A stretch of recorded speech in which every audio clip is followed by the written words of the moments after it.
What should we expect from the top quarterbacks drafted? Okay, so I have a different prediction for every individual quarterback. So want to go in the order they were drafted and just give how we expect their season to go? Yeah.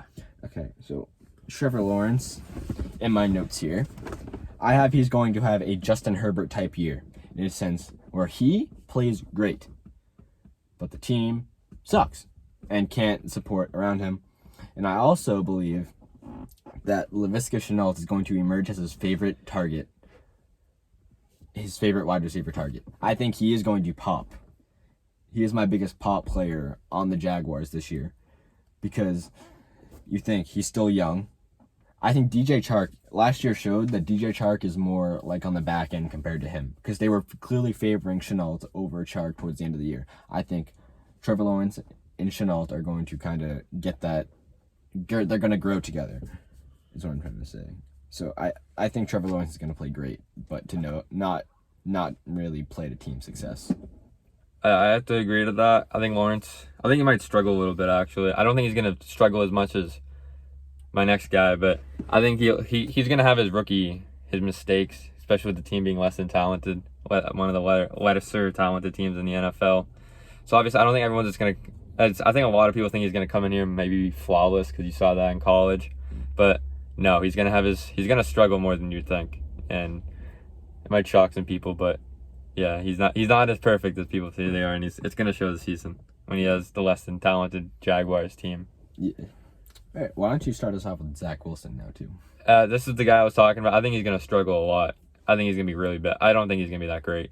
I think in the future he could be a good quarterback, and for the future, it's a good investment for the Jets. But just this year, even though he's got the weapons, that's a tough place to play. New York, you got the market, you got the fans. Those guys they'll judge you if you make one bad throw. Look at Daniel Jones, even though he's made a lot, but yeah, they're very quick to judge and get you out of town.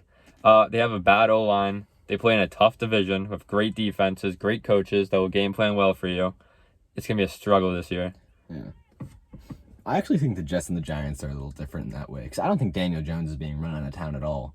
I think he's being defended a little too much by New Yorkers, and I think it was the same with Eli on his way out. Well, Eli's a legend for them. Yeah, but still, people were too slow. They should have maybe cut ties with them a little earlier. Probably, but they kept him in. I think the Jets and Giants are different, but that's irrelevant at this point. I think this is going to be very close to what Sam Darnold did. I think due to their good draft, I think Zach Wilson is going to show more flashes of like that those wow throws. I think there's going to be more of those, but I think it's going to be a very similar thing to Sam Darnold, unless they keep doing what they were doing in the draft. They had a good draft. If they keep doing that and keep supporting him, it will turn out better. But I still see a lot of Sam Darnold in this whole situation. So we'll see how it goes, but I don't know. Do you want to do the Trey Lance one? Sure. Obviously, he's not going to start off the bat. I think he should get the whole year, especially behind someone as good as Jimmy G. But at the same time, Jimmy G has shown that it's not very likely that he'll stay healthy for a whole season, and Trey Lance will get rushed in. That being said, if Trey Lance was in almost any other situation or got drafted by any other team, I think this would be a very big negative and stunt his development. However, with the 49ers, I just have so much trust in that offense that he's going to get a very select package, and with his skill set, I think he's going to show out with a very small package. Because with the creativity of Kyle Shanahan, there's no telling how much this kid can do. That's why this pick was so good for them. And even with a smaller package, just run some RPOs, use his legs. Their run game is already really good, and they got a lot of good weapons. Even with a small package, he's going to do so good in this offense. So, yeah, he might even. I don't think he would take the job from Jimmy G because I think they have a clear-cut plan for the future. Mm-hmm. And even if he shows greatness, when Jimmy G comes back from injury, sit back down, learn from what you've done, and look it over. But I think he's going to look very good when he comes in. I think he's not going to play enough to really get a good opinion on him because I think, unless barring a season-ending injury, I think Jimmy G will be there for the majority of the season. Granted, he's shown he can't play a full 16 games, so I predict he misses like 4 to 5 games. And in those instances, Trey Lance will be there. Will he perform good? Hopefully.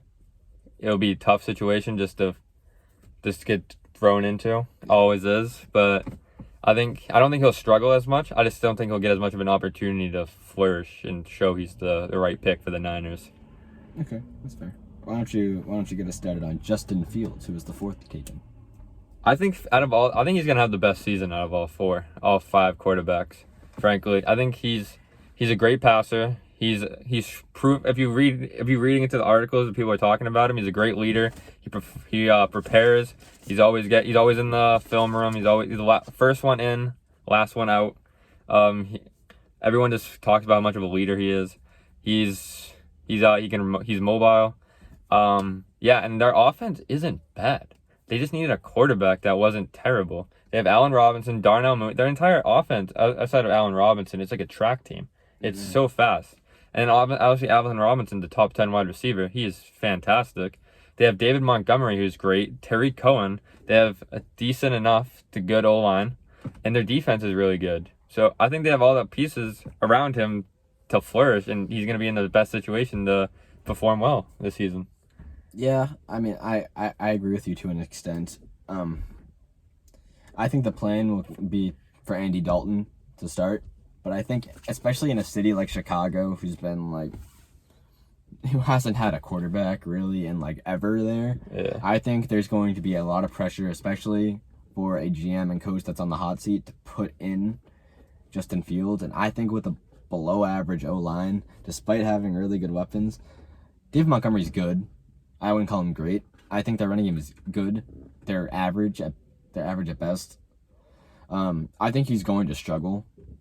I just think that it's so hard to look good with a bad O-line. Justin Herbert's